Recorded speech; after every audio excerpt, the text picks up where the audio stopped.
باتیں کر، بندگی کر، سجدے کر، رکوع کر، آنسو بہا، رو کے دکھا، مانگ کے دکھا، تڑپ کے دکھا۔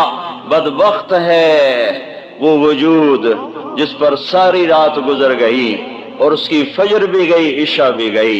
تہجد کا میں رونا کیا روؤں، تہجد کا رونا تو تب روتا کہ مجمع نمازی ہوتا، یہاں تو فرض نماز ہی ختم ہو گئی ہے، تہجد کے رونے کیا روئے جائیں۔ میرا اللہ تعریف کر رہا ہے رات کو اٹھنے والوں کی، تتجافى جنوبهم عن المضاجع يدعون ربهم خوفا وطمعا ومما رزقناهم ينفقون كانوا قليلا من الليل ما يهجعون وبالاسحار هم يستغفرون۔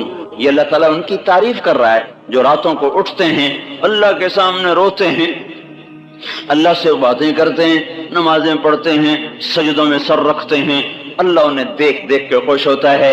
تتجافا، تتجافا، کتنا خوبصورت لفظ اللہ نے کہا ہے، تتجافا۔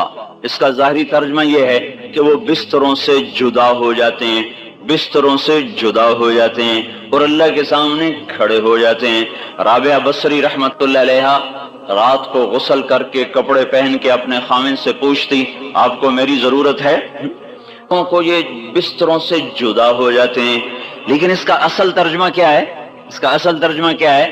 تتجافا، اس کی اصل ہے جفا، جفا، جفا کہتے ہیں بے وفائی کو، بے وفائی کو۔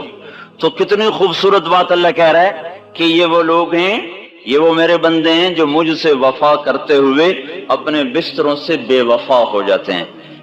بے وفائی بڑی بری بات ہے، یا تو بڑا بے وفا آدمی ہے، تو ہمارے ماحول میں بے وفائی بڑی بری بات ہے، وفا بڑی اچھی بات ہے۔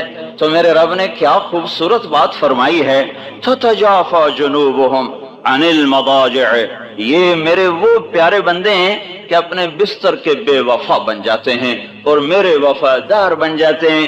جسم ٹوٹتا ہے، نیند آتی ہے، اٹھاتے ہیں، منہ دھوتے ہیں، چھینٹے مارتے ہیں۔ آپ نے فرمایا مبارک ہو اس شخص کو جو تہجد میں اٹھا، وضو کیا، مصلی بچھایا، پھر بیوی کو بھی اٹھایا، وہ نہ اٹھی تو اس کے منہ پہ پانی کے چھینٹے مارے۔ پھر آپ نے فرمایا مبارک ہو اس عورت کو جو رات کو اٹھی، تہجد کا وضو کیا، پھر خامند کو اٹھایا، وہ نہ اٹھا تو اس کے منہ پہ پانی پھینکا، پھر دونوں اٹھ کے اللہ کو منانے کھڑے ہو گئے۔ اللہ ان کو دیکھ دیکھ کے خوش ہوتا ہے، ان کو دیکھ دیکھ کے آسمان کے در کھل جاتے ہیں، عرش کا در کھل جاتا ہے۔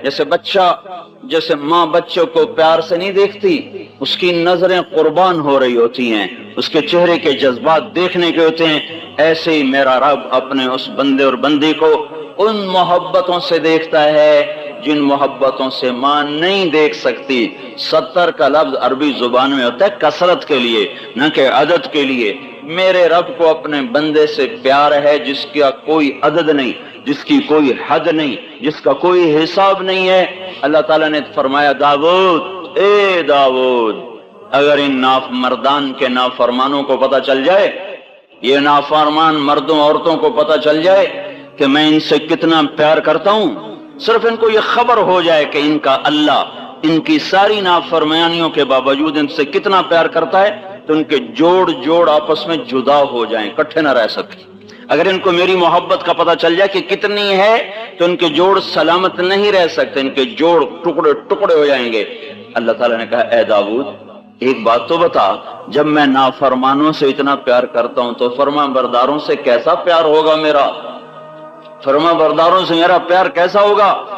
پھر اور سنو، یا داؤد بشر المذنبین، داؤد جاؤ جاؤ میرے نافرمانوں کو بشارت سناؤ۔ نافرمانوں کو کوئی بشارت دیتا ہے؟ نافرمانوں کو تو ہر کوئی ہتھ کڑی لگا، یہ پولیس والے نہیں کھڑے، ہتھ کڑی لگاؤ، یہ چور ہے، ڈاکو ہے، ہتھ کڑی لگاؤ۔ میرا اللہ کہتا ہے داؤد جاؤ جاؤ نافرمانوں کو بشارت دے دو۔ کہ اللہ ان کو کیا بشارت دوں؟ ان سے کہو لا يتعاظم علی ذنب ان اغفرہ، میرا بندہ تو جتنے مرضی گناہ کر لے، جتنے مرضی منہ کالے کر لے، ایک دفعہ کہہ دے یا اللہ میری توبہ میں سارے معاف کر دوں گا۔